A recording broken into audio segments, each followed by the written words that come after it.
Oi pessoal, eu sou o Carlos Xavier e estou aqui agora para a gente estudar motivação, um importante tópico do comportamento organizacional e que vem sendo muito cobrado em concursos públicos nas suas mais diversas teorias. É isso que a gente vai estudar a partir de agora. Não vamos perder tempo não, vamos para o quadro. Motivação é o processo que move alguém em direção a alguma coisa mediante a ação. Ou seja, é o que move, é o motivo que move algo, que gera ação. Possui três características intrínsecas: intensidade, direção e persistência. A intensidade nada mais é do que qual o esforço despendido pela pessoa que está motivada a determinada tarefa. A direção é quais os objetivos a serem alcançados. A motivação se dá para quê? E a persistência é por quanto tempo a pessoa consegue manter determinado grau de esforço. Mas cuidado, o desempenho humano não depende apenas desses três fatores que geram a motivação. Ele depende também da capacidade e das condições organizacionais serem favoráveis. No fundo, eu acho esse ponto muito importante porque algumas questões de prova sobre motivação fazem um link com o desempenho e termina muita gente escorregando. Por quê? Estar motivado é ter um esforço direcionado com tal intensidade para tal objetivo durante tal tempo, com tal grau de persistência. Então, eu posso dizer que eu estou motivado para dar essa aula agora para você. Você está motivado, motivada para estudar esse assunto. Porém, não é porque você está motivado ou eu estou motivado ou qualquer pessoa no mundo organizacional possui motivação para a realização de determinada tarefa que o seu desempenho será superior. O desempenho poderá melhorar quando a pessoa estiver motivada. Porém, ele não necessariamente irá melhorar. Sabe por quê? Porque você pode estar motivado, motivada para executar determinada tarefa, mas você pode, por exemplo, não saber fazer aquela tarefa. Então, se você não possui as capacidades necessárias para realizar a tarefa, mas está motivado para realizar aquela tarefa, bem, a tendência é que você consiga melhorar um pouquinho, mas não necessariamente vai conseguir melhorar o desempenho em relação à situação anterior, em que você nem motivação tinha, nem capacidade possuía, tá bom? Mas imagina que você possui capacidade, você sabe fazer as suas tarefas e você possui motivação, você quer fazer as suas tarefas. Mas quando você chega no trabalho, você senta na cadeira, o computador não funciona, ou seja, você não tem um ambiente com ferramentas organizacionais que favoreçam o exercício das suas tarefas. Nesse contexto, o seu desempenho melhora? Claro que não. Olha só, mesmo possuindo capacidade para fazer o trabalho, mesmo possuindo motivação, o seu desempenho ainda pode ser baixo, porque as condições organizacionais também são fatores relevantes. Além de considerar essa visão, é importante que você entenda também a visão da organização como um todo, no qual o desempenho reflete elementos de esforços e elementos de resultados. Mas isso é outra coisa. É importante que você saiba que existe esforço mais resultado gera desempenho, ou esforços que levam a resultados geram desempenho. Porém, na visão da motivação humana, o importante é entender o desempenho sob o aspecto anterior de motivação, capacidade e condições organizacionais favoráveis, levando a um desempenho superior do funcionário. Mas apenas esses três fatores em conjunto levam a um desempenho superior, tá bom? Voltando para o quadro. As principais teorias de motivação podem ser classificadas em teorias de conteúdo e teorias de processo. As teorias de conteúdo são a teoria da hierarquia das necessidades de Maslow, a teoria ERC, também chamada de ERG, de Alderfer. Nossa, tem um R aqui, tá? Alderfer. A teoria dos dois fatores de Herzberg, a teoria das necessidades de McClelland. Já as teorias de processo são teoria da equidade, teoria de definição de objetivos e teoria da expectância ou teoria da expectativa. Alguns podem estar se perguntando desde já, mas Carlos, todas as teorias sobre motivação que existem na face da Terra estão nesse quadro que você acabou de apresentar? Não. Então, como é que eu sei onde as outras teorias se encaixam? Você não sabe. Sabe por quê? Porque os autores que fazem esse tipo de enquadramento não enquadram as demais teorias. Por isso, na hora de cobrar em prova teoria de processo ou teoria de conteúdo, as bancas, nas poucas vezes que cobram enquadrando essas teorias que estão agora no quadro. Só se algum outro autor vier a fazer um enquadramento muito específico é que alguma banca poderá cobrar também, tá bom? Mas de forma geral, o importante é isso que está aqui no quadro. Ah, Carlos, isso significa que a gente vai estudar apenas essas teorias, então não vamos estudar as demais teorias? Também não. Vamos estudar essas teorias que estão no quadro, mas vamos estudar outras teorias que também são muito importantes para compreender a motivação e para responder as questões de prova, marcar a bolinha no lugar certo, que é o grande foco da nossa aula aqui. Tá bom? Mas não vamos estudar absolutamente todas as teorias de motivação que existem na face da Terra. Vamos estudar aquelas que são relevantes, pertinentes, que estão nos livros e que estão nas provas, ok? Para o quadro. Vamos começar com a teoria da hierarquia das necessidades de Maslow. A hierarquia das necessidades de Maslow, eu diria que é uma das teorias mais relevantes da motivação, uma teoria de conteúdo muito interessante e muito cobrada em provas. É uma teoria muito estudada por autores posteriores a Maslow e muito presente nas provas, porque ela tenta entender quais são os fatores que motivam o comportamento do ser humano. A ideia básica de Maslow é que todos nós teríamos grupos de necessidades, cinco grupos de necessidades, que estão latentes dentro de nós. E que conforme nós vamos satisfazendo as necessidades inferiores, nós começamos a perceber ou a sentir as necessidades do grupo imediatamente acima. A essência da teoria de Maslow é essa. Mas ela diz o seguinte: a necessidade que você possui pode estar satisfeita ou insatisfeita. Qual seria a necessidade que guiaria o comportamento das pessoas? Aquela que está satisfeita ou aquela que está insatisfeita? A necessidade insatisfeita. Necessidade satisfeita não motiva comportamento. Necessidade insatisfeita motiva comportamento. Você pode estar um pouco confusa nessa hora, eu te explico facilmente. Olha, se você, nesse momento, tiver sede, você vai sentir uma necessidade. Em outras palavras, tal necessidade que já estava dentro de você se tornou insatisfeita. Quando ela se tornou insatisfeita, ela passou a guiar um comportamento em você, direcionado para quê? Para a satisfação da necessidade, ou seja, beber um copo d'água, por exemplo. Se a necessidade é de sede, você vai ter um comportamento de buscar satisfazer essa necessidade. Então, o que motiva o comportamento é a necessidade não satisfeita.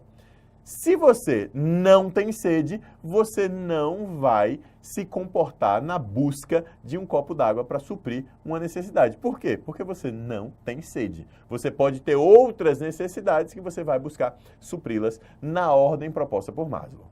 Uma coisinha, um detalhe interessante da teoria de Maslow é que ele propõe que esses grupos de necessidades que existem dentro da gente, eles existem dentro de todo mundo, eles estão sempre ali presentes e você só vai conseguir sentir o nível superior quando o nível inferior estiver plenamente satisfeito. Assim, se aquele nível inferior de necessidades fisiológicas, que eu já adianto para você, estiverem totalmente satisfeitos, você vai passar a sentir necessidade de segurança. Agora eu estou sentindo a necessidade de segurança.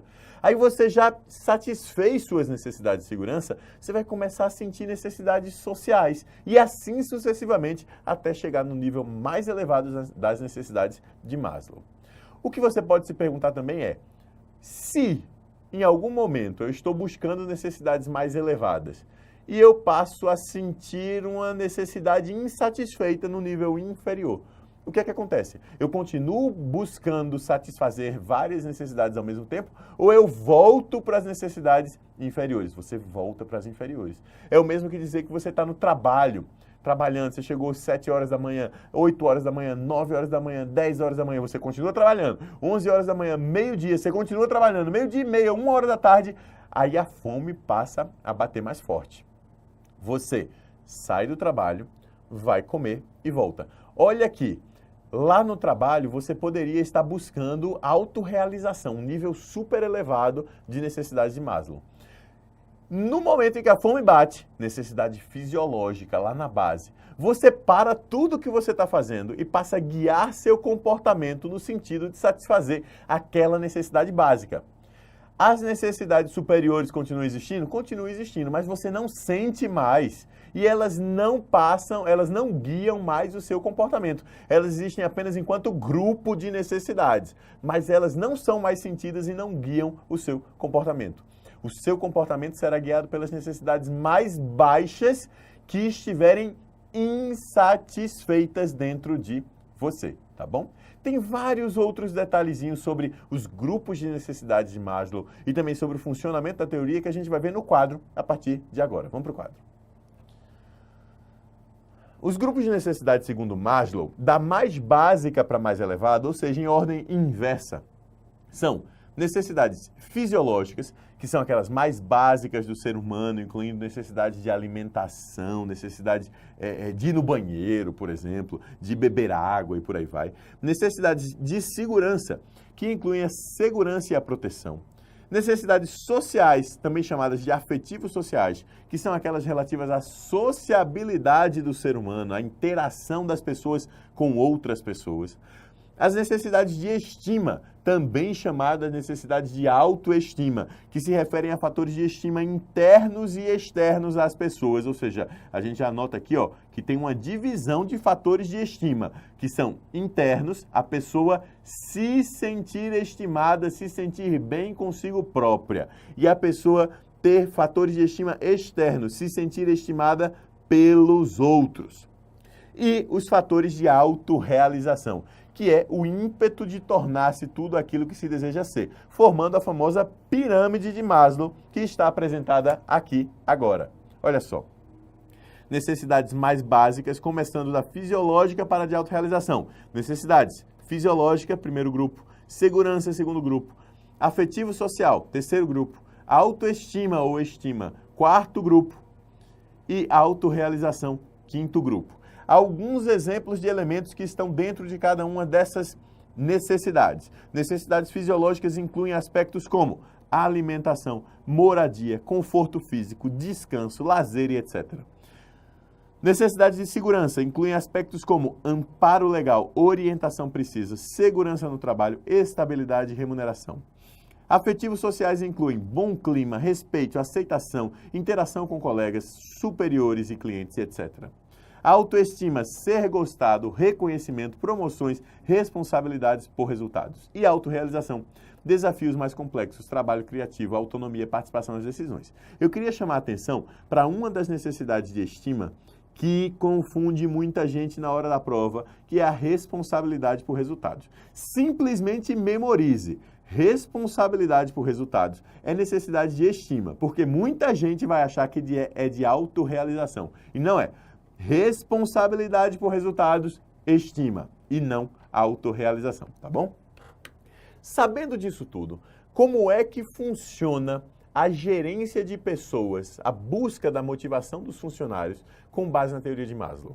O líder, ele vai basicamente tentar oferecer recompensas para o funcionário que busque suprir as necessidades que cada um dos funcionários está sentindo. Se um determinado funcionário sente fome, a liderança e a organização têm que se preocupar em oferecer aspectos que matem a fome do funcionário para que ele trabalhe em troca desse matar a fome. Se o que o funcionário sente é instabilidade, é preciso oferecer estabilidade para que o funcionário se motive. Se o que falta é responsabilidade por resultados, você pode oferecer responsabilidade buscando que o funcionário se motive. E assim sucessivamente, tá bom? Essa é a ideia básica. É oferecer esses elementos como consequência de um comportamento esperado pela organização para o funcionário, ok? Voltando para o quadro.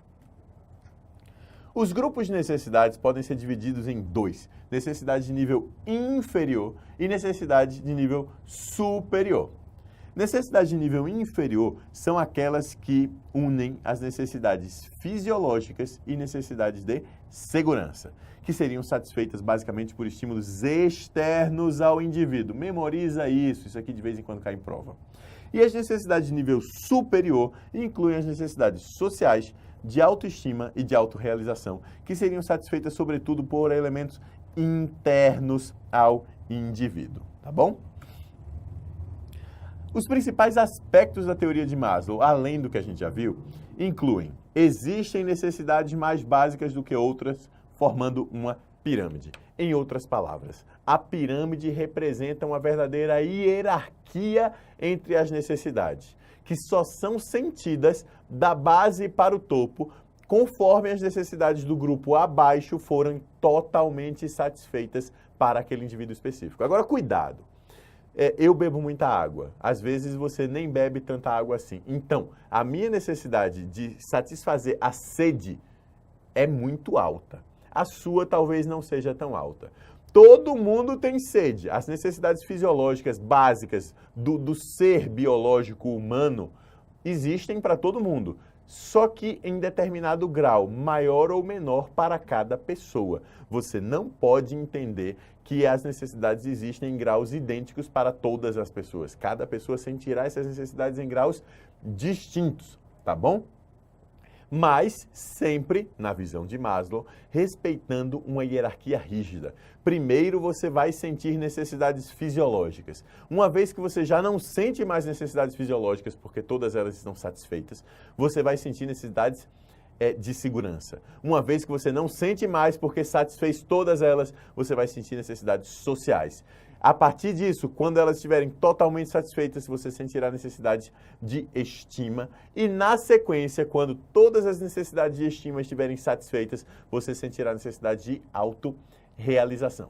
Um detalhe interessante: o que é que acontece quando as necessidades de autorrealização estão 100% satisfeitas?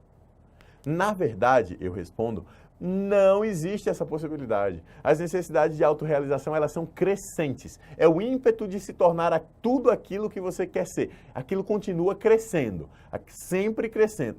Você pode sempre voltar porque sentiu uma necessidade de fome, de sede fisiológica, ou num dado momento você não está se relacionando bem com as pessoas, passa a sentir uma necessidade social, mas quando volta para as de estima, aquela necessidade de autorrealização, ela é sempre crescente, sempre crescente, sempre crescente. Tá bom? Voltando para o quadro. Primeiro, as necessidades mais básicas devem ser atendidas para que as necessidades mais avançadas possam ser sentidas pelo indivíduo. Reforço. As necessidades já existem dentro do indivíduo, só que o indivíduo não sente essas necessidades e ele não é guiado por essas necessidades. Ele só é guiado quando ele sente, e ele só sente quando elas se tornam insatisfeitas. E isso só vai acontecer quando a necessidade do nível abaixo estiver totalmente satisfeita, tá bom? Voltando para o quadro. Um tanto óbvio é dizer que quanto mais forte for uma necessidade, maior será a motivação e o impulso para atendê-la. Assim, obviamente, se você sente um pouco de fome, você vai ter um comportamento direcionado para satisfazer essa fome em baixa intensidade. Mas se você está morrendo de fome, você vai ter um comportamento muito mais intenso para satisfazer essa necessidade, muito mais rapidamente. E mais, quanto mais na base da pirâmide de hierarquia de necessidades a necessidade está, mais rápido será o impulso para satisfazê-la, tá bom? Voltando para o quadro. As necessidades não satisfeitas influenciam o comportamento, enquanto as necessidades satisfeitas não motivam o comportamento do ser humano.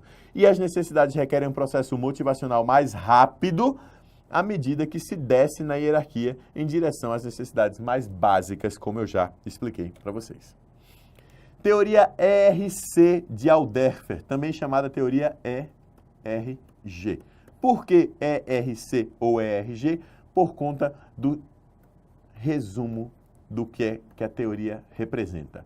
existência, relacionamento e crescimento. Ou, em inglês, existence, relationship e growth, tá? ERC ou ERG. Trata-se de uma teoria que foi construída a partir da teoria de Maslow. Só que a teoria de Alderfer, ela tem menos rigidez do que a teoria de Maslow. Porque Maslow diz assim, eu tenho uma pirâmide, a pessoa só vai sentir a necessidade de um grupo superior quando a inferior estiver totalmente satisfeita. Senão a pessoa não sente. E o comportamento da pessoa não será direcionado para satisfazer uma necessidade de 2 níveis ao mesmo tempo. Não, isso é impossível para Maslow. Alderfer, ele pensa diferente. Ele diz assim, primeiro, não são 5 níveis, são 3. Ele simplifica, mas ele faz um paralelo com Maslow. Ele pega aqueles 5 níveis de Maslow e ele diz assim, esses níveis aqui, fisiológicos, daqui a pouco a gente vê isso aqui, no quadro é mais fácil fazer esse paralelo para você não se confundir. Ele pega os níveis de Maslow, faz um paralelo com existência, relacionamento e crescimento e a partir disso ele diz ainda, você pode ter, enquanto indivíduo, a busca da satisfação de necessidades de diferentes níveis ao mesmo tempo. Há uma hierarquia apenas de complexidade dos níveis, mas não há uma hierarquia que deva ser seguida pelo indivíduo para a busca de satisfação. O indivíduo pode buscar várias coisas ao mesmo tempo. E haverá ainda um mecanismo chamado de frustração-regressão, que não existe no Maslow. Cuidado! Frustração-regressão é um mecanismo da teoria de Alderfer.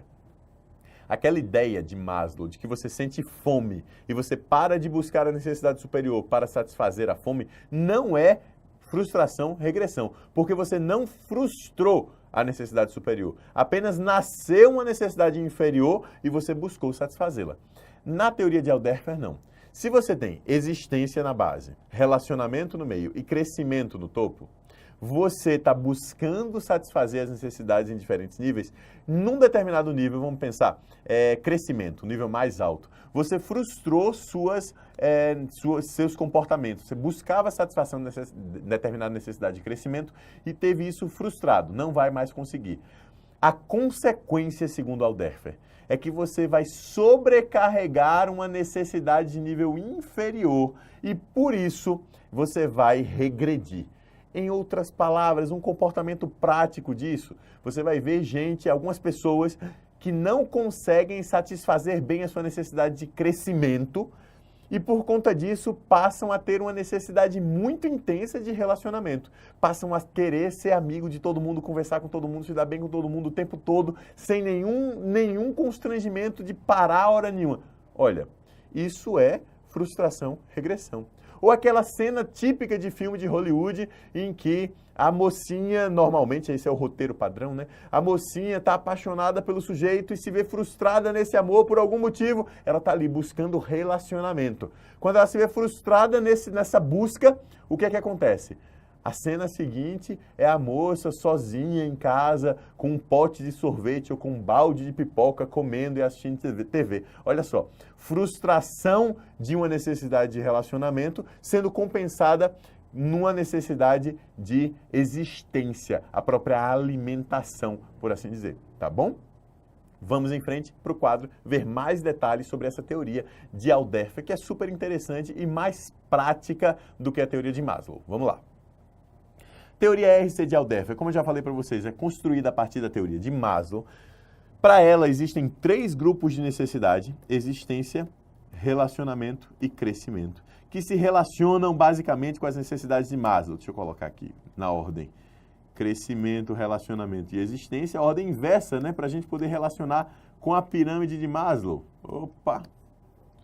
Olha só. Necessidades fisiológicas e de segurança, existência. Relacionamentos, necessidades sociais e aspectos externos das necessidades de estima. E crescimento, aspectos internos das necessidades de estima e realização. Esse é o paralelo. Quando a necessidade mais elevada for reprimida, é o mecanismo de frustração-regressão, haverá um maior desejo de satisfação de uma necessidade de nível inferior.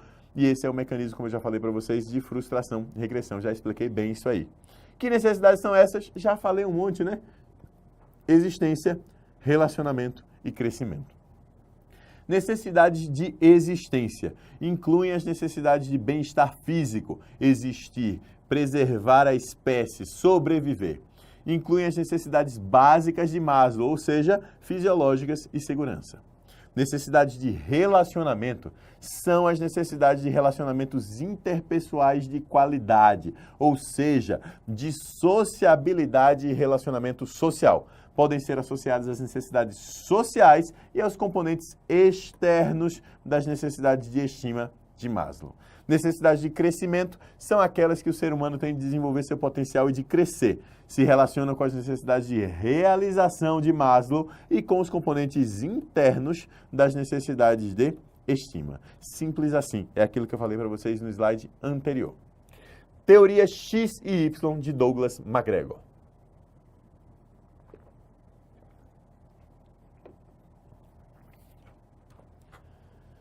A teoria X e Y de McGregor representam visões antagônicas sobre o ser humano. No fundo, quando eu comecei a estudar isso aqui, ainda na época da graduação em administração, eu me lembro bem que eu me questionava e questionava os professores e ninguém me respondia muito bem. Como é que esse McGregor tem duas teorias, uma X e uma Y? Que bagunça é essa? É o seguinte, ele levantou essas duas teorias como verdadeiras hipóteses sobre o comportamento humano. Uma das teorias e hipóteses era as pessoas gostam de trabalhar. Por quê? Porque quando se observa as pessoas no trabalho, você vê que algumas pessoas gostam de trabalhar. E outras pessoas não gostam de trabalhar. Essa é outra teoria, essa outra hipótese. E aí ele desenvolveu essas teorias para cada um dos lados. Primeiro, as pessoas não gostam de trabalhar. E aí ele chamou isso de teoria X. Segundo, as pessoas gostam de trabalhar. E ele chamou isso de teoria Y. No estudo, isso aqui é colocado como teoria de motivação barra liderança. Então é possível aparecer na sua prova a teoria da liderança de McGregor, X e Y. Aí você tem que saber, é a mesma coisa. Cuidado, eu já vi gente marcando errado em determinados pontos de questão de prova, porque a prova dizia liderança de McGregor. E o candidato vira para mim para dizer assim, mas professor, não era para falar em teoria de motivação de McGregor? Liderança de McGregor não existe. E é isso aqui, é a mesma coisa, tá bom? Teoria da motivação barra liderança de Douglas McGregor pressupõe duas hipóteses. X, o ser humano não gosta de trabalhar. Y, o ser humano gosta de trabalhar. E quais as consequências disso? Se o ser humano gosta, melhor, não gosta de trabalhar, teoria X, é porque o trabalho é chato, é rotineiro, é sem graça. E sendo chato, rotineiro e sem graça, é preciso que o seu supervisor esteja em cima, no pé, enchendo a paciência, dizendo exatamente o que tem que ser feito, quando que tem que ser feito, de que forma tem que ser feito. Ou seja, o supervisor tem que exercer um comportamento de tarefa muito firme para o funcionário. Teoria X. Como é que isso acontece na prática? Você vai olhar pessoas que fazem trabalhos rotineiros, em geral, elas não gostam do trabalho que fazem. E se não gostam do trabalho que fazem, mas aquele trabalho tem que ser feito, tem que ter um líder controlando o comportamento das pessoas no dia a dia. Já as pessoas que gostam do trabalho que fazem, que são as pessoas ligadas à teoria Y, trabalham geralmente em elementos, em coisas mais complexas, interessantes, dinâmicas, variadas, ligadas ao seu próprio gosto pessoal pelo trabalho, e isso faz com que o trabalho se torne mais interessante para aquela pessoa. E sendo mais interessante, ela gosta de trabalhar. O trabalho se torna algo tão natural quanto se divertir. Ir para o trabalho é algo bom para as pessoas, segundo a teoria Y. Elas se divertem quando vão para o trabalho. Eu me divirto quando eu estou aqui gravando essa aula para você agora. Eu me divirto, eu realmente gosto. Então, para mim, fazer essa tarefa tem uma aplicação clara de teoria Y. Dar essa aula para você. Teoria Y. Eu gosto de fazer essa aula. E aí vem a questão da motivação. Se é teoria Y, o funcionário gosta de trabalhar, ele gosta daquilo que faz, a tarefa é desafiadora, é interessante, é variada. O líder o supervisor imediato, ele deve dar liberdade para que o funcionário atue dentro de determinados parâmetros organizacionais. Em outras palavras, o funcionário não precisa desempenhar a tarefa exatamente da forma proposta pelo líder, para obter os resultados exatamente propostos pelo líder, não, porque o funcionário gosta de fazer aquilo, então ele tem que ter liberdade para trabalhar bem e conseguir obter bons resultados, tá bom? A teoria X, então, é para o trabalho chato, e propõe que o funcionário só vai estar motivado para o trabalho, ou seja, só vai conseguir fazer esforço para trabalhar se tiver alguém enchendo a paciência dele. Supervisão rígida. A teoria Y diz que quando os funcionários gostam do trabalho, ele só vai ter desempenho positivo se ele tiver liberdade para fazer o trabalho de uma forma que seja mais interessante para ele, senão ele perde a motivação. Tá bom? Entendeu? Ficou claro? Vamos para o quadro.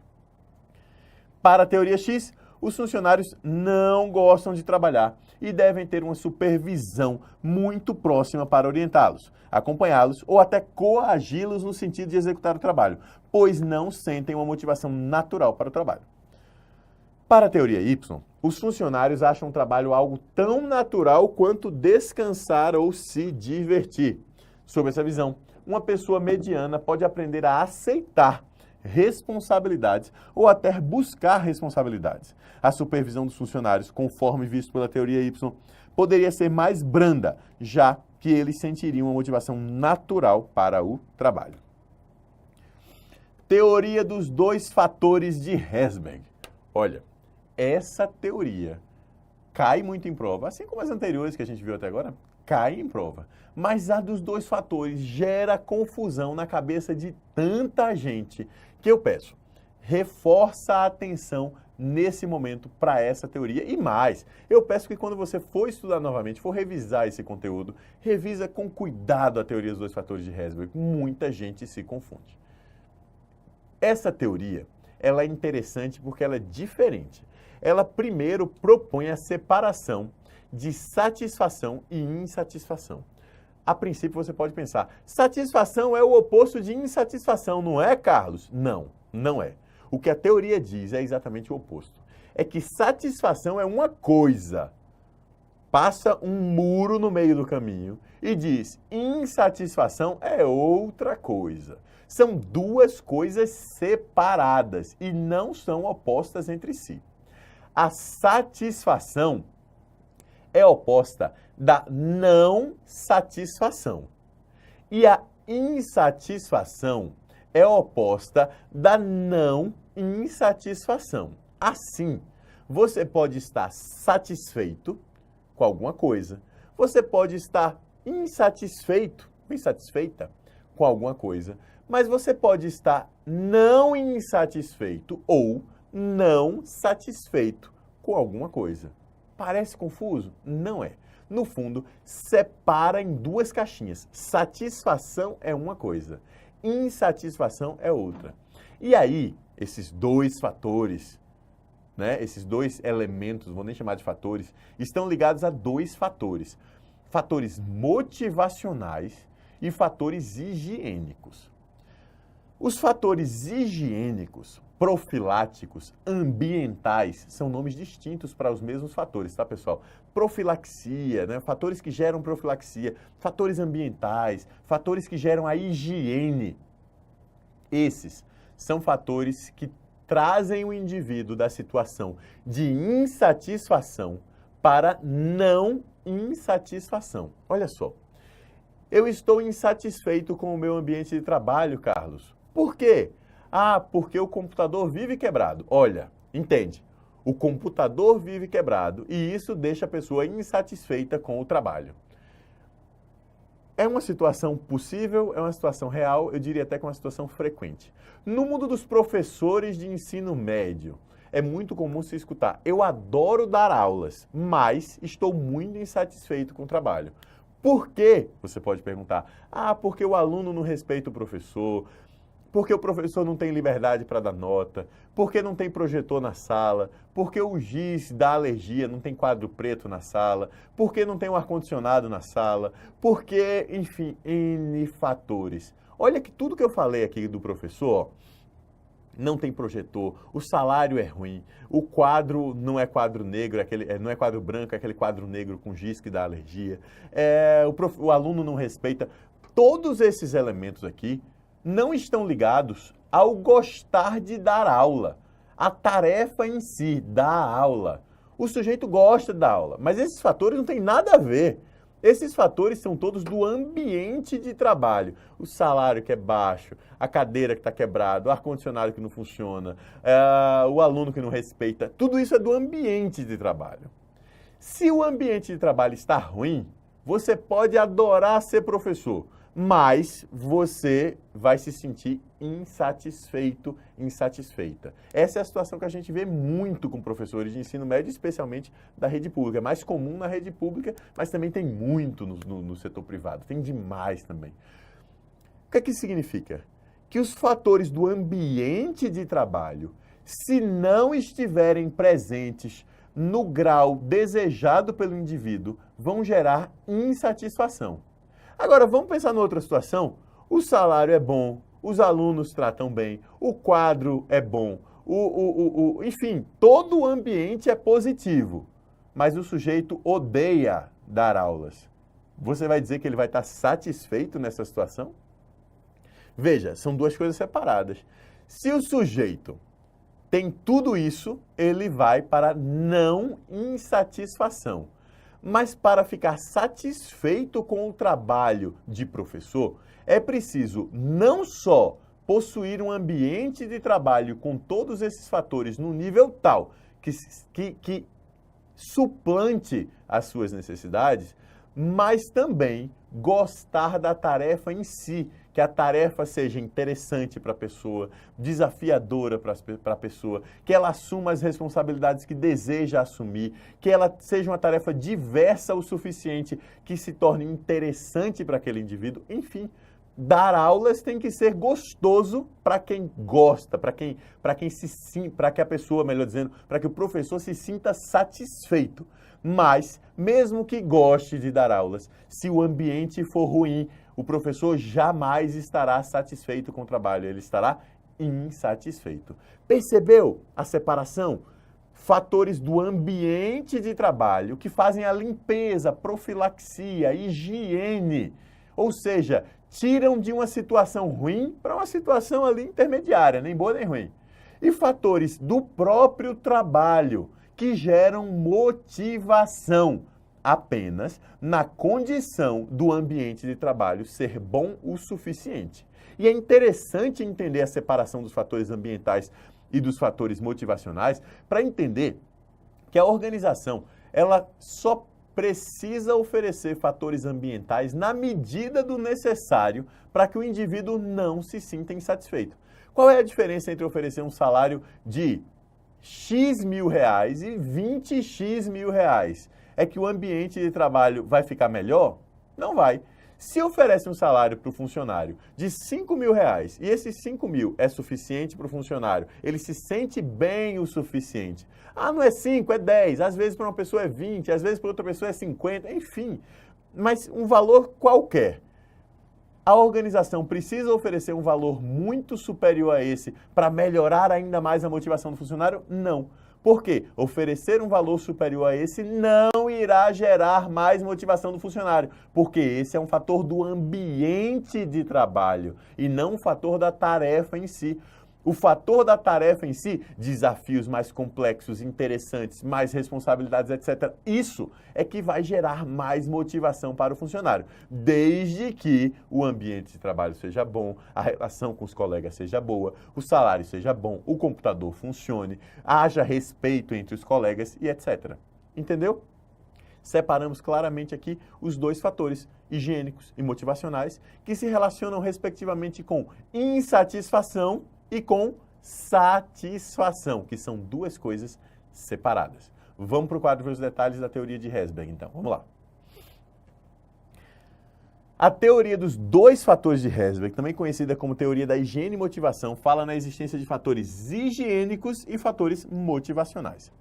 Os fatores higiênicos referem-se ao ambiente de trabalho, sendo também chamados de fatores extrínsecos profiláticos ou ambientais. Eles evitam a insatisfação. Por favor, memorize isso aqui. Fatores higiênicos evitam a insatisfação, caso estejam presentes no nível desejado por cada indivíduo.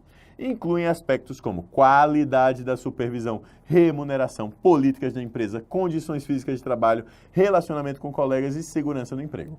Olha só, é baseado nessa ideia que muitas bancas já cobraram, em muitos momentos distintos, que salário não motiva ninguém. Salário não motiva ninguém.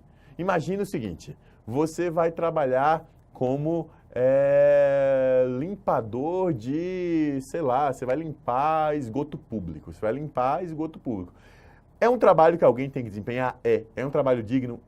Mas é um trabalho que, em geral, as pessoas não estão muito satisfeitas em fazer porque não acham interessante. Se você pagar R$1.000, R$10.000 ou R$100.000, o trabalho vai se tornar mais interessante por isso? Não. O trabalho vai continuar sendo o mesmo trabalho. Só que você começa a considerar que o ambiente está melhorando. Percebe? O ambiente melhora, porque você está pagando mais.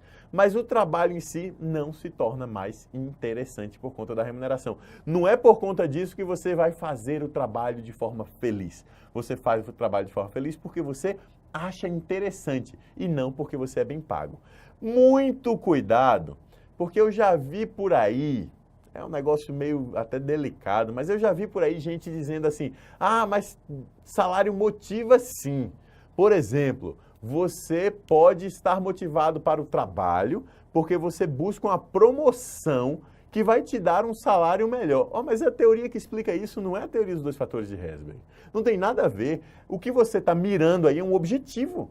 A teoria do estabelecimento de objetivos é que vai deixar claro, você tem um objetivo de ganhar mais para fazer alguma coisa. Então, se você tem esse objetivo, você está buscando esse objetivo. Não é o salário enquanto condição ambiental que está lhe motivando para o exercício da tarefa. O que está lhe motivando para o exercício da tarefa é o objetivo de conseguir um salário superior. O que não tem nada a ver com a teoria de Herzberg.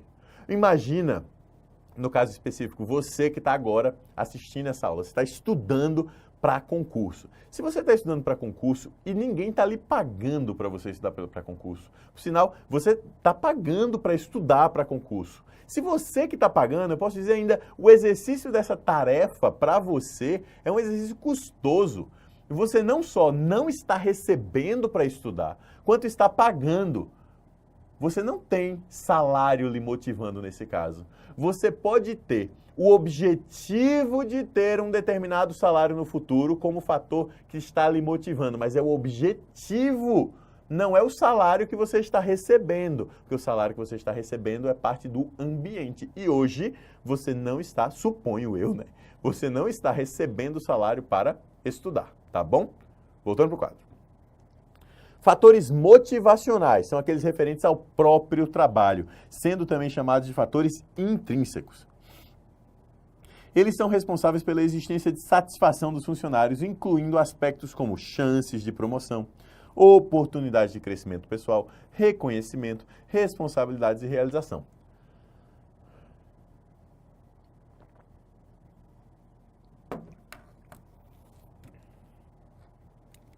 Como eu já falei para vocês, satisfação é o oposto de não satisfação na teoria dos 2 fatores de Herzberg e insatisfação é o oposto de não insatisfação.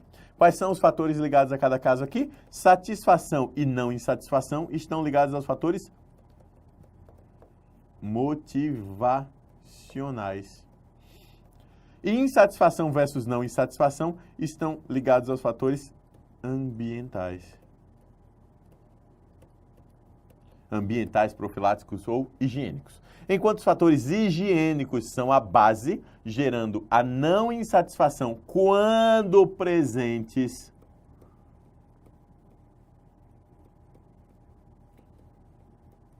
Os fatores motivacionais geram a satisfação. Para que o trabalhador se sinta motivado, é necessário que possua fatores extrínsecos em níveis suficientes e fatores motivacionais satisfeitos. Simples assim.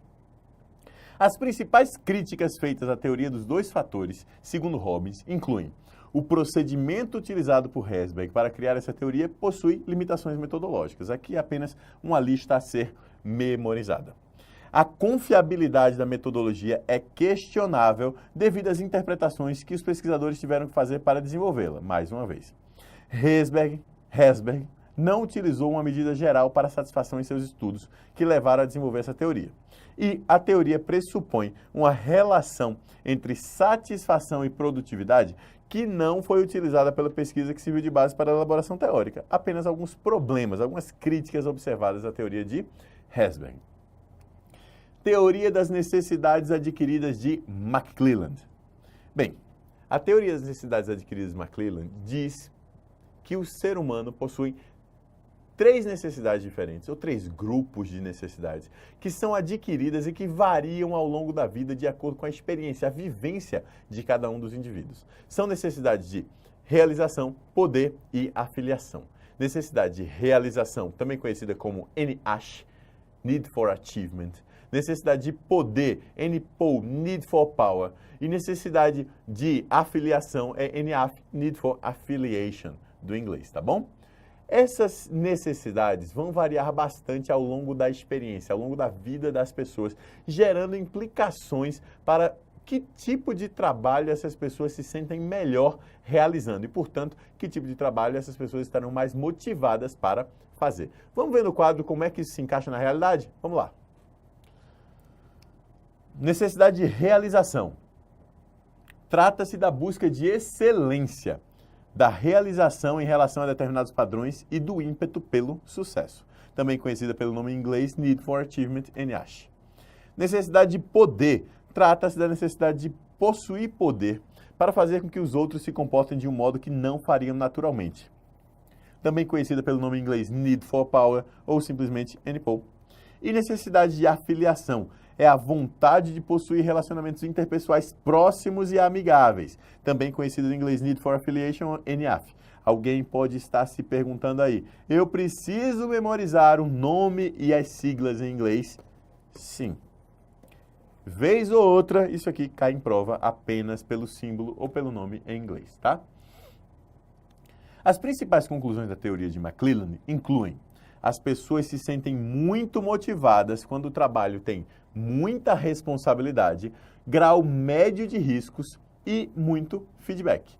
Ou seja, a motivação ela está ligada a um grau de responsabilidade alto pela realização da tarefa, muito feedback, ou seja, as pessoas ficam recebendo informações sobre o próprio desempenho, elas sabem se estão indo no caminho correto ou não, e um grau moderado de riscos, de modo que a pessoa acredite que seja possível chegar aos resultados desejados, mas que não é algo certo, não é algo que não necessita de esforço nenhum. Vai necessitar sim de esforço para poder vencer os riscos que existem, tá? Voltando para o quadro. Uma grande necessidade de realização não faz de alguém necessariamente um bom gestor. Olha, necessidade de realização está mais ligada às pessoas que executam tarefas e não aos gerentes de pessoas. Mas faz com que as pessoas busquem desempenho para atingir metas fixadas. Isso acontece porque pessoas preocupadas demais em realizar os objetivos não costumam se importar tanto em fazer com que outras pessoas façam seu trabalho para o sucesso organizacional. Em outras palavras, se você tem foco em bater meta, ou você conhece alguém que tem foco em bater meta, e não entende muito bem porque não está conseguindo subir na carreira, muitas vezes é porque se você tem foco em bater meta, você é um bom realizador. E sendo um bom realizador, o seu lugar é realizando as coisas no dia a dia.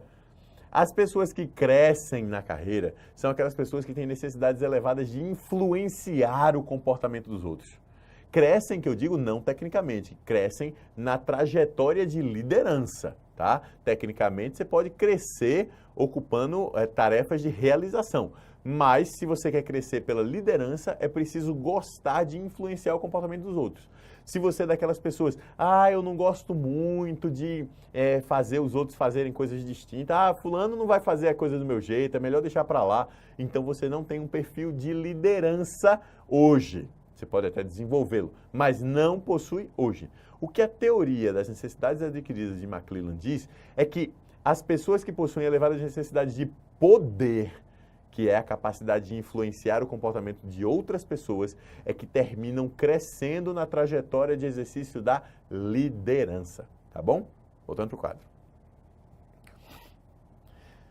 Voltando então, as pessoas que possuem elevada necessidade de realização preferem trabalhar sozinhas do que em grupo, por conseguirem controlar melhor o próprio desempenho. Os bons gerentes gerais não costumam ter uma alta necessidade de realização. Ao contrário, eles possuem uma alta necessidade de poder. As necessidades de poder e afiliação estão intimamente ligadas ao sucesso gerencial, ou seja, ao sucesso da liderança. Os melhores gestores são aqueles que possuem grande necessidade de poder e baixa necessidade de afiliação. Pode-se considerar que uma grande motivação pelo líder é o requisito para a eficácia administrativa. Uma grande motivação pelo poder do líder é que ganha eficácia. Note que, além do líder, da pessoa que cresce na carreira gerencial, ter uma grande necessidade de poder, ela precisa ter uma baixa necessidade de afiliação ao mesmo tempo. Por quê? O poder é a capacidade de influenciar o comportamento das outras pessoas. E a afiliação é a necessidade de fazer parte de grupos. Quanto mais você exerce o poder influenciando o comportamento das outras pessoas, menos você faz parte de grupos. Na verdade, talvez você já tenha ouvido a frase que a liderança é solitária, porque a liderança inclui isso mesmo. Influência sobre o comportamento dos outros, exercício do poder. Às vezes as outras pessoas não gostam do poder que o líder exerce. E em contrapartida, as pessoas terminam se afiliando menos ao líder, ou seja, terminam interagindo menos em nível de iguais e passam apenas a respeitá-lo como líder ou como chefe, se a posição exercida for essa, tá bom? Voltando para o quadro. Teoria do estabelecimento de objetivos. Essa é uma teoria diferente. A teoria do estabelecimento de objetivos, ela busca fincar o pé num objetivo futuro que é colocado. E quanto mais claro, quanto mais específico for esse objetivo e quanto mais informações sobre o próprio desempenho o indivíduo tiver, mais motivado esse indivíduo estará para atingir aquele objetivo. É essa teoria que embasa aquela ideia de que quando um jogador entra em campo, ele não tem que ouvir do técnico, vai lá e dá o seu melhor. Porque o que é o meu melhor? O jogador pode pensar sempre isso, mas o que é que eu posso fazer de melhor? Eu não sei muito bem o que é o meu melhor. Ele tem que ouvir e ele tem que ter um objetivo claro, que ele concorde fazer um gol. Ele entra para fazer um gol. Ele entra para fazer 2 gols. Da mesma forma, quando você para e pensa para estudar para concurso, você tem que ter aquele concurso que está no seu objetivo, claro para você, que você persegue aquele objetivo específico. Quanto mais específico for o seu objetivo, melhor será o seu desempenho. É isso que diz a teoria do estabelecimento de objetivos. Por quê? Porque quando você entra no campo para fazer um gol, você tem clareza do que você precisa fazer. E você vai se esforçar da melhor forma que você puder para conseguir fazer aquele gol. E quando você fizer aquele gol, você já está livre das suas obrigações em relação àquele objetivo. Se você entra no campo para dar o seu melhor, você vai passar o tempo inteiro fazendo o que você acha que deve fazer, mas sem saber muito bem o que é que se busca com aquilo. Sem saber muito bem se está no caminho certo ou se não, porque seu objetivo não é muito claro. Dar o seu melhor não é algo muito claro. Carlos, você precisa explicar tudo dessa forma mesmo? Preciso. Sabe por quê? Porque as questões de prova muitas vezes usam até esse exemplo que eu estou trazendo para vocês agora, tá? Esse exemplo específico já foi cobrado em prova algumas vezes, tá certo? É saber que objetivos específicos melhoram mais o desempenho do que objetivos genéricos, que o desempenho ele é melhorado também por um grau elevado de feedback. As pessoas têm que receber feedback elevado sobre aquilo que estão fazendo, porque senão elas não vão saber se estão no caminho certo ou se não. Mas não é só ter um objetivo claro. As pessoas têm que concordar com o objetivo que lhes são propostos. Imagina que você chega na organização, você é um vendedor de shopping, vendedor de loja em shopping. E o seu gerente chega para você e diz assim, olha, você tem uma meta de vender 10 milhões de reais hoje.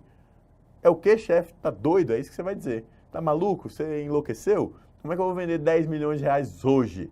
É impossível. Você não concorda. Ah, mas seu objetivo é desafiador. É claro, você vai conseguir. E eu vou te dar informações. Quando você vender 10 reais, eu vou te dizer, você vendeu 10. Agora falta só 9 milhões 990 mil. 990. Ainda faltou isso na conta. Olha, não funciona desse jeito. Os objetivos têm que ser combinados entre chefes e subordinados. O chefe pode até propor o objetivo de acordo com o que a organização precisa que o funcionário entregue, mas o funcionário vai ter que concordar com esses objetivos depois de negociar objetivos e negociar também quais são os recursos que serão utilizados para se chegar lá. Imagina mais uma vez que o teu chefe, agora você já não trabalha mais na loja de shopping, você trabalha na Embraer, você vende avião. O teu chefe chega para você e diz assim, você precisa vender um avião por mês. Ok, vou vender um avião por mês. É uma possibilidade. Para isso, eu preciso de um orçamento de 60 mil reais por mês para pagar viagens aéreas para todo lado. Eu preciso de um celular com ligações ilimitadas para qualquer lugar do mundo, para poder ligar para todos os potenciais compradores. Ou seja, eu, enquanto funcionário, ouvi do meu chefe, a meta é essa. Eu acho a meta possível, eu concordo, eu aceito a meta, mas eu negocio recursos. Quais os recursos que serão necessários para que eu possa atingir essa meta? Depois de negociar recursos e acertar recursos e metas, eu vou acompanhar o meu desempenho, de preferência com um feedback autogerenciado. De preferência, eu consigo saber sozinho se estou no caminho certo ou não. Mas se não for possível, alguém tem que estar me dizendo, o caminho está certo, o caminho está certo. Você está perto de conseguir seu objetivo. E assim sucessivamente. Para que no final, eu possa me sentar com o meu gerente e fazer uma reunião de avaliação para saber se aquele objetivo foi ou não foi atingido conforme se esperava na fixação inicial, tá bom? A teoria do estabelecimento de objetivos é baseada na administração neoclássica, na administração participativa por objetivos ou simplesmente na administração por objetivos, APO ou APPO. Tudo isso que eu expliquei até agora aqui é base também lá na administração por objetivos, ok? Vamos para o quadro ver alguns detalhezinhos a mais aqui sobre a teoria do estabelecimento de objetivos gerando motivação nos indivíduos. Vamos lá para o quadro. O objetivo, uma vez estabelecido, direciona o funcionário para o seu atingimento. O desempenho é melhorado por objetivos específicos, não genéricos. Objetivos difíceis podem melhorar o desempenho mais do que objetivos fáceis. O feedback é importante, eu diria mais, o feedback é fundamental. Feedback é fundamental. O comprometimento também é fundamental, ou seja, é preciso que o funcionário acredite que consegue realizar o objetivo e queira alcançá-lo. Ele tem que aceitar os objetivos propostos. Tarefas simples, conhecidas e independentes favorecem o desempenho. Cuidado com essa frase, tá? Por quê? Olha, eu coloquei aqui os opostos entre parênteses para você não se confundir. Tarefas simples em oposição às tarefas complexas. Tarefas conhecidas em oposição às tarefas novas. E tarefas independentes em oposição às tarefas interdependentes favorecem o desempenho. Sabe por quê? Porque se a tarefa é simples, eu faço e eu acredito que eu vou conseguir ter desempenho. Se ela é conhecida, eu faço, eu sei fazer e eu acredito que vai ter desempenho. Se eu não dependo de ninguém para fazê-la, eu sei que eu posso conseguir. Agora, se ela é complexa, eu já fico com o pé atrás e tenho medo de não conseguir o bom desempenho que eu gostaria. Se é uma tarefa nova, eu nem conheço, eu nem sei o que é, eu tenho medo de não conseguir. E se eu dependo de outras pessoas, ou seja, se as tarefas são interdependentes, eu tenho medo de não conseguir, por isso a minha motivação cai, o meu desempenho cairá também. Culturas nacionais voltadas ao desempenho individual também favorecem o desempenho, ao contrário de culturas coletivistas. Por exemplo, a cultura norte-americana, a cultura empresarial norte-americana, que é voltada ao desempenho, fixo objetivo para a organização, fixo objetivo para o funcionário, todo mundo buscando objetivos específicos, inclusive as pessoas buscam objetivos na vida, tem um objetivo claro, que é algo que a gente mais ou menos absorve no Brasil, né? Nossa cultura é mais ou menos voltada para objetivos individuais.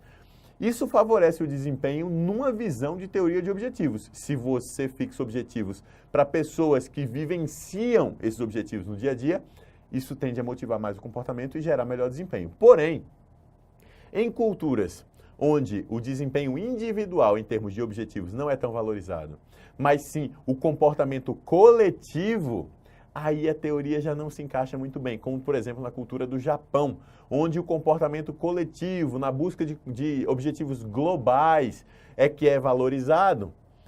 Lá, a teoria de estabelecimento de objetivos, que é uma visão bem americanizada, não funciona tão bem, tá certo? Para o quadro em frente.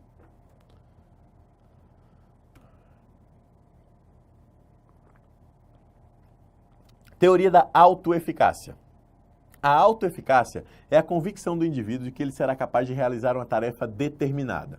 Quanto maior for a autoeficácia do indivíduo, maior será a sua confiança, maior será o esforço e maior tende a ser o seu desempenho. Pessoas com elevada autoeficácia, quando recebem feedback ruim, o que é feedback ruim? É o feedback negativo que tende a mudar o comportamento da pessoa em relação àquele padrão. Se você está fazendo algo e que recebe uma informação, siga fazendo aquilo que você está fazendo do mesmo jeito. Esse é um feedback bom, é um feedback positivo que reforça a sua forma de fazer as coisas. Se você recebe um feedback negativo, um feedback ruim, você pode reagir negativamente. Se você tiver baixa autoeficácia e se você tiver alta autoeficácia, você tende a reagir mais positivamente. Sabe por quê? Porque se você sabe que consegue fazer determinada coisa, uma crítica ao seu comportamento, à sua realização das tarefas, você consegue contemporizar, entender se aquela crítica faz sentido ou não, absorver elementos que possam gerar melhorias daquela crítica e não entendendo que aquela crítica seja positiva, você simplesmente descarta. Agora, se você não possui autoeficácia elevada, ou seja, você não acredita que consegue fazer bem aquela tarefa que você tem que fazer, o que é que acontece como consequência disso? Se você recebe um feedback negativo, um feedback ruim, você se sente agredido, você se sente mal. Isso é muito comum nas realidades de trabalho que a gente enxerga por aí. Um chefe vem para o funcionário e diz, isso aqui está errado, faz de outro jeito. Se o funcionário conhece daquilo que faz, tem certeza daquilo que faz, ele peita o chefe, ou ele absorve do chefe, ou ele entende, eu não estou conseguindo mostrar da melhor forma a tarefa que eu estou realizando. Enfim, ele reage positivamente se ele tem autoeficácia. Mas se a autoeficácia é baixa, o que é que acontece? Ele se sente agredido, ele se sente maltratado, ele se sente recebedor de assédio, nesse caso assédio moral, e assim sucessivamente, tá bom? Para o 4. Pessoas com elevada autoeficácia, já falei isso aqui para vocês. As primeiras reagem com maior determinação e motivação, no caso, as pessoas com alta autoeficácia. Há 4 formas de aumentar a autoeficácia individual. 1, por meio de maestria prática. 2, aprendizagem por observação. 3, persuasão verbal. E 4, excitação emocional. Maestria prática nada mais é do que o ganho de experiência com o trabalho na prática. A aprendizagem por observação é ver alguém trabalhando e ganhar confiança através dessa observação, funcionando melhor quando a autoimagem é parecida com a imagem do terceiro. Isso é muito importante. A aprendizagem por autoobservação, a aprendizagem de autoeficácia por observação, funciona bem quando você está comparando alguém parecido com você a você mesmo. Em outras palavras, você começa a fazer uma aula de natação e aí você diz, poxa, meu tempo está ruim. Eu vou me comparar com os grandes medalhistas mundiais. Não pode. Porque se você fosse comparar com os grandes medalhistas mundiais, você sabe que você não é um grande medalhista mundial e você não tende a conseguir o mesmo desempenho que eles, a não ser que você vire um profissional da natação. Você nunca vai conseguir chegar lá. E com isso, sua autoeficácia cai. Você tem que se comparar com pessoas com um padrão parecido com o seu. No caso de estudo para concurso, quantas horas de estudo as pessoas conseguem ter? Aí você tem que observar. Meu colega que, da mesma forma que eu, trabalha 8 horas por dia, se dedica à família, enfim, essa pessoa consegue estudar quantas horas por dia para concurso? 2 horas. Eu consigo estudar 3. Então, estou bem. Eu estou aprendendo a estudar e eu sei que eu estou no caminho correto, eu ganho autoeficácia, eu passo a acreditar que eu vou conseguir o sucesso. Ah, mas eu vou me comparar com a pessoa que só faz isso da vida, 10 horas por dia estudando. Aí minha autoeficácia cai, porque eu acho que eu não vou conseguir, porque aquela pessoa que está estudando 10 horas por dia tem muito mais chance de conseguir do que eu. É isso que começa a passar na cabeça das pessoas em relação à autoeficácia. Por isso, na hora de aprender por observação, é preciso comparar seu desempenho ao desempenho de outras pessoas no mesmo padrão de comparação, que você acredite que façam, que estejam no mesmo padrão que você, tá bom? Voltando para o quadro. Persuasão verbal é uma técnica utilizada tipicamente em palestras motivacionais, ou seja, é o convencimento. É alguém te dizendo numa palestra motivacional, você vai conseguir, você pode tudo, é só você querer, vá em frente que você consegue. Olha, isso é a venda de autoeficácia em palestra, eu diria mais, enlatada em palestra. Você vai para ganhar por meio de um convencimento à autoeficácia, a capacidade de acreditar que você consegue. Voltando para o quadro. E excitação emocional, que nada mais é do que estar animado. Estando animado, você ganha mais autoconfiança para a execução da tarefa. Teoria do reforço de Skinner. A teoria de Skinner é baseada na psicologia e no condicionamento operante. Aqui, a gente tem uma teoria mais comportamental mesmo, do comportamento, mais comportamental do comportamento, mais ligado ao comportamento humano e não propriamente à motivação. Não é uma questão de motivar o comportamento, mas sim do comportamento em si atender aquilo que a organização deseja ou não. Baseado num conceito chamado condicionamento operante, que o comportamento de um determinado animal, nesse caso o ser humano, passa a reagir a incentivos positivos e penalidades que são postas ou retiradas de acordo com o comportamento ser aceito ou não pela organização. Você pode pensar que isso aqui é muito base também para treinar animais. Imagina um cachorro que o cachorro não entende língua portuguesa, nem língua inglesa, nem língua nenhuma. Mas você quer que quando ele escute pula, ele pule. Como é que você faz isso? É difícil, é difícil. Você tem que acostumar. Primeiro ele a ouvir o pule. Quando ele ouvir o pule, ele tem que reconhecer o pule. A partir daquilo, ele tem que ser estimulado a pular, seja puxando pelo pescoço, seja dando um breve choque no pé, ou qualquer coisa do tipo. E ele pula, e aí ele faz uma associação entre a palavra dita e o comportamento. Na hora que a palavra dita gera o comportamento e ele recebe um biscoito de bonificação, de premiação, ele faz uma associação positiva. Palavra, bonificação, palavra, bonificação, palavra, bonificação. E aí, mesmo que você não dê o biscoito, você pode falar pule e ele pula, pule e ele pula. É porque ele espera o biscoito? Não. É porque um comportamento positivo, ou melhor, um comportamento que é tido como positivo pelo treinador, ficou associado a algo que o cachorro, nesse caso, achou bom. O cachorro achou bom receber o biscoito. Então, quando ele escuta pula, ele pula, recebe biscoito, fica reforçado o comportamento na cabeça dele. Então, ele vai sempre fazer aquilo enquanto esse condicionamento estiver presente. Na vida organizacional é a mesma coisa. Se um funcionário faz algo muito bom e a organização imediatamente bonifica esse funcionário, o funcionário vai continuar fazendo aquele mesmo comportamento anterior. Mas é porque ele espera conscientemente a bonificação? Não. É porque o comportamento dele fica condicionado. Ele começa a querer coisa boa e, querendo coisa boa, ele instintivamente passa a ter comportamentos que geram reforços positivos por parte da organização. Tá bom? É basicamente isso que a teoria de Skinner propõe. Só que você tem que decorar mais ou menos uns detalhezinhos a mais, na verdade. Vamos ver no quadro.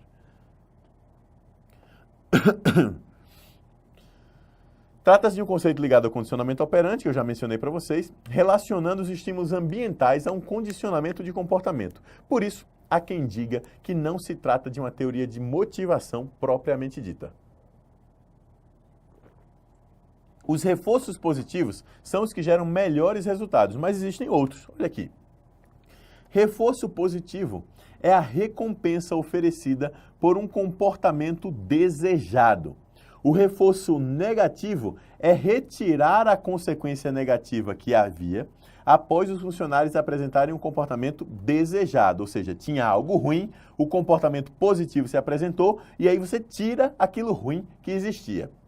Punição é a inserção de uma consequência negativa no comportamento indesejado. E extinção é a retirada de elementos positivos que o funcionário vinha recebendo após a constatação de comportamento indesejado. Note que eu agrupei aqui por tipo de comportamento. Ó, comportamento desejado primeiro e comportamentos indesejados depois. Comportamentos desejados gerando reforço positivo e negativo, ou seja, reforços são gerados, ou melhor, geram comportamentos desejados.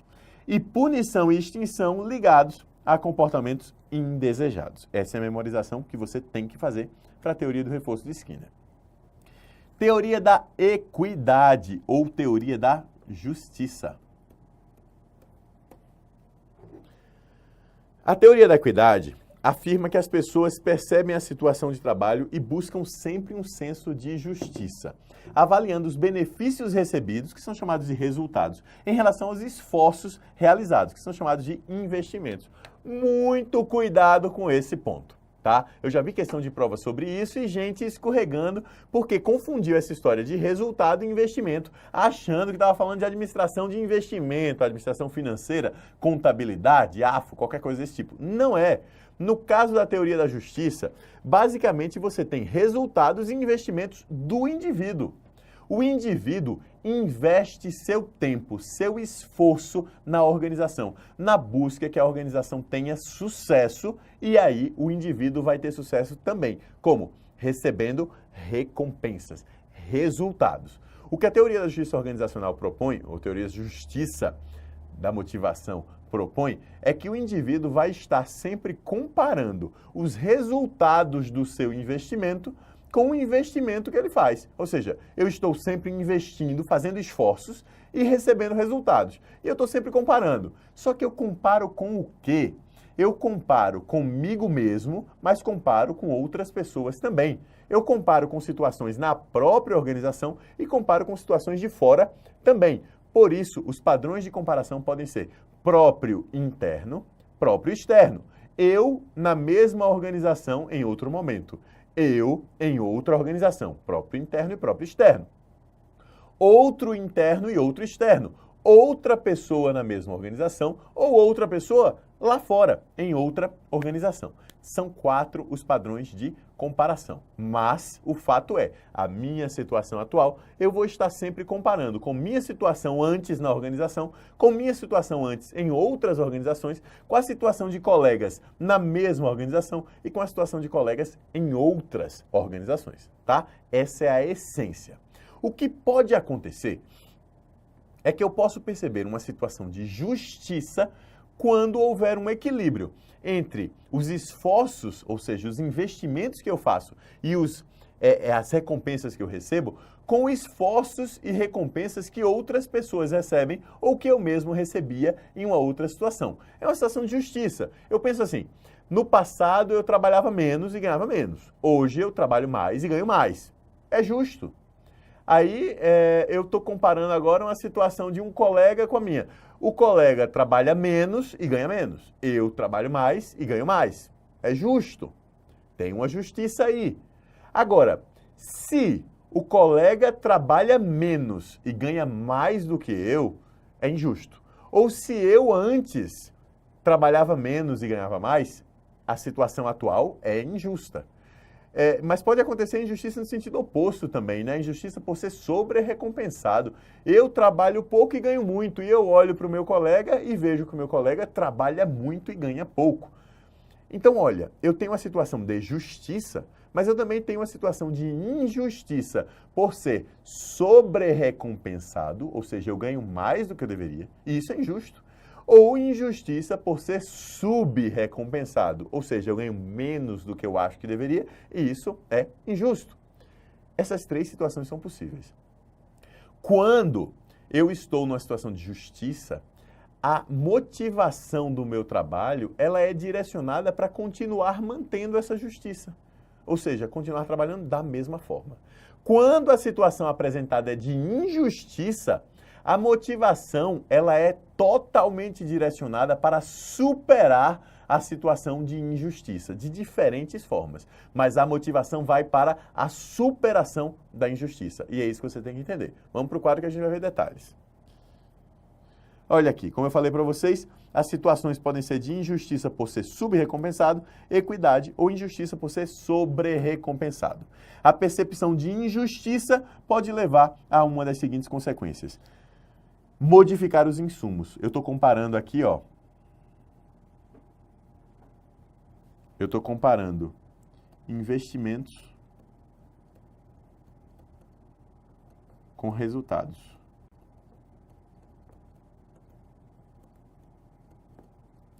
Se eu começo a ver que a situação é injusta, eu posso tentar mudar os insumos da situação. Ou seja, eu posso tentar mudar os investimentos que eu faço.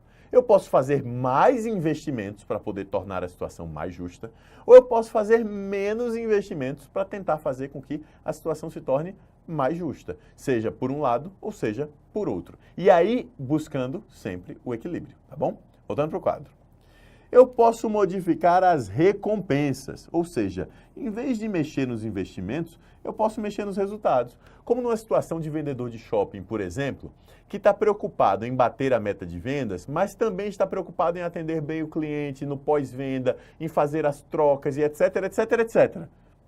No final das contas, os gerentes, na hora de dar uma bonificação, só estão considerando a venda que é feita e não estão considerando a satisfação geral dos colegas com o vendedor, dos clientes com o vendedor, o atendimento no pós-venda. Nesse caso, o vendedor pode mudar o seu comportamento em termos de resultados. Ele diz assim, ó, vou continuar me esforçando do mesmo jeito, mas só vou me esforçar para aquilo que gera resultados para a organização, de modo que a situação se torne mais justa. Afinal de contas, eu trabalho muito, mas não estou ganhando tão bem quanto os meus colegas, porque eu estou fazendo serviços que são outros, além de vender, e os meus colegas estão se dedicando apenas à venda. Vou fazer o seguinte, vou me dedicar apenas também a esses resultados específicos de venda. E aí eu continuo com o mesmo padrão de investimento, mas com resultados superiores. Para o quadro. Eu posso, como consequência, rever a autoimagem, ou seja, eu começo a dizer, estou comparando a minha situação com a situação de um colega. Ah, mas na verdade a minha situação não é tão comparável assim. Por quê? Porque eu entrei agora há pouco, ou porque eu sou parente de alguém, ou porque isso, porque aquilo. E aí eu revejo essa autoimagem como forma de buscar esse equilíbrio, buscar essa equidade, essa justiça. Mas eu posso também buscar rever a imagem que eu tenho do outro. Em vez de olhar para mim mesmo no espelho e dizer, eu vou rever a minha imagem, não, eu olho para o outro e digo, não, o outro recebe mais do que eu e trabalha menos porque é filho do dono da empresa ou porque já está na empresa há muito tempo. E aí eu revejo a imagem do outro na busca de encontrar justiça no tratamento na organização. Para o quadro. Eu posso buscar outra referência, achando que aquela pessoa não dá para comparar comigo, ou simplesmente abandonar a situação, o que é sair da empresa, demitir-se da organização. Como eu já falei para vocês, já terminei adiantando, a referência de comparação pode ser próprio interno, o ponto de comparação nesse caso é o próprio funcionário quando ocupava outra posição dentro da mesma organização. Próprio externo, o ponto de comparação é o próprio funcionário em outra organização. Outro interno, o ponto de comparação é outro funcionário na mesma organização e outro externo, outro funcionário em outra organização. Temos que entender as 4 dimensões de justiça que são consideradas pela teoria da equidade e a sua evolução. A primeira delas é a justiça atributiva, também chamada de justiça distributiva, que é a ênfase clássica da teoria da equidade. Ela se refere à percepção de que o resultado obtido foi justo em relação aos investimentos realizados. Justiça processual trata da percepção de justiça no processo utilizado para determinar o resultado recebido. Envolve o sentimento dos funcionários de que eles exercem algum controle sobre os processos e de que as explicações são dadas para as recompensas oferecidas pela organização.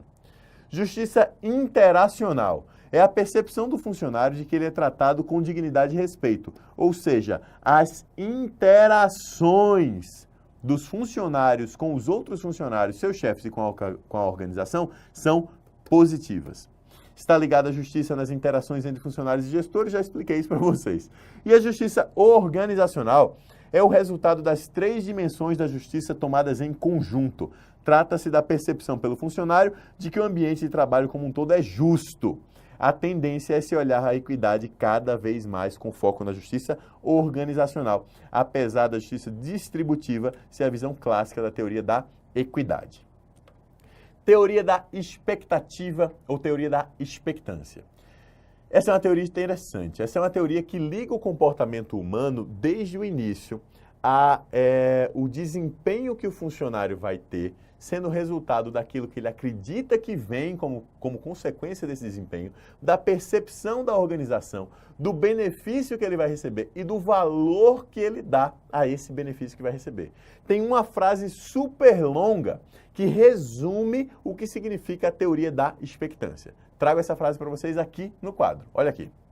A ideia central é: os funcionários ficarão motivados para um trabalho quando acreditarem que seu esforço gerará um desempenho esperado pela organização e que esse desempenho fará com que ele receba recompensas da organização, que servirão para a satisfação de suas metas pessoais. Aí você diz assim: nossa, que frase gigantesca. Como é que eu faço para entender exatamente o que tem aqui? Eu decomponho essa afirmação nas 3 relações essenciais da teoria da expectância. A relação esforço-desempenho, a relação desempenho-recompensa e a relação recompensa-metas pessoais. Digo desde já, em provas, você tem que entender a existência dessas 3 relações e você tem que ser capaz de fazer uma interpretação sobre situações reais. Porque o examinador ele traz situações reais, ele diz assim: um determinado funcionário que achava que ia receber um salário XYZ de bônus e que tinha esse salário e que tinha isso como algo muito importante para si, para bancar as suas férias de final de ano, ele vai estar preocupado com aspectos de expectância, instrumentalidade, valência. São essas 3 relações que eu mencionei para você agora há pouco. E aí você tem que saber onde se encaixa cada um desses fatores. É isso que eu vou explicar para você agora. Vamos para o quadro. Relação esforço-desempenho é chamada expectância. Aqui tem-se a crença do funcionário de que seu esforço gerará o desempenho esperado e que esse resultado será percebido pela organização em sua avaliação de desempenho. Ou seja, você vai se esforçar à medida que isso gera um desempenho e vai ser percebido. Se você for se esforçar, mas você não acreditar que vai haver um desempenho positivo como consequência do seu esforço, você não se esforça.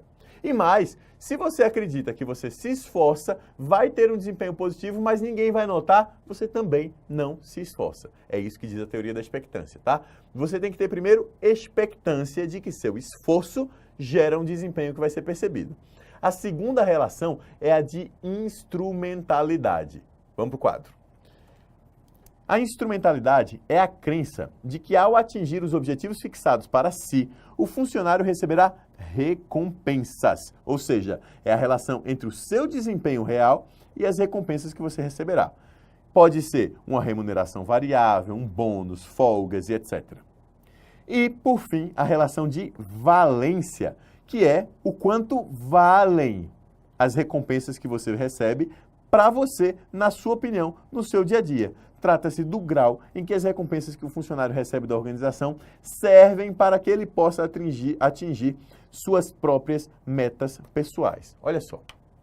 Expectância, instrumentalidade e valência. Esforço, desempenho, desempenho, recompensa, recompensa, metas pessoais. Você vai ter que memorizar isso. Imagina um funcionário no dia a dia que trabalha bastante, e ele se esforça porque ele acredita que isso vai gerar um desempenho positivo e que isso vai ser reconhecido pela organização. E a organização, como consequência disso, vai oferecer um bônus para ele. E esse bônus tem um valor para ele bancar as suas férias de final de ano. Olha só, a crença de que o esforço gera desempenho é a expectância. A crença de que vai receber um bônus é a instrumentalidade. A crença de que vai poder viajar de férias no final do ano é a valência. Percebeu? Tem uma sequência de coisas. Então, o sujeito se esforça porque acredita que a organização vai perceber. Expectância. Se a organização perceber, ela vai oferecer um bônus. Instrumentalidade.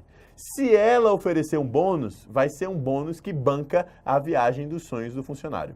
Valência. Essas três relações você tem que não só memorizar, mas entendê-las, porque as questões de prova cobram que você compreenda essas relações. Vamos para o quadro. Teoria da avaliação cognitiva. Essa teoria afirma que a introdução de recompensas externas para um trabalho reduzirá o interesse intrínseco pela tarefa e, consequentemente, a motivação do indivíduo, caso a recompensa oferecida seja percebida como uma forma de controlar o comportamento. A teoria da avaliação cognitiva busca explicar o porquê de algumas pessoas que trabalham como voluntárias em determinados serviços, quando passam a receber determinado salário, elas se desmotivam imediatamente. Olha só, eu já falei para você, dentro de motivação, que na teoria dos 2 fatores, que salário não motiva. Na teoria da avaliação cognitiva, chega ao ponto em que salário pode ser desmotivador. Por quê?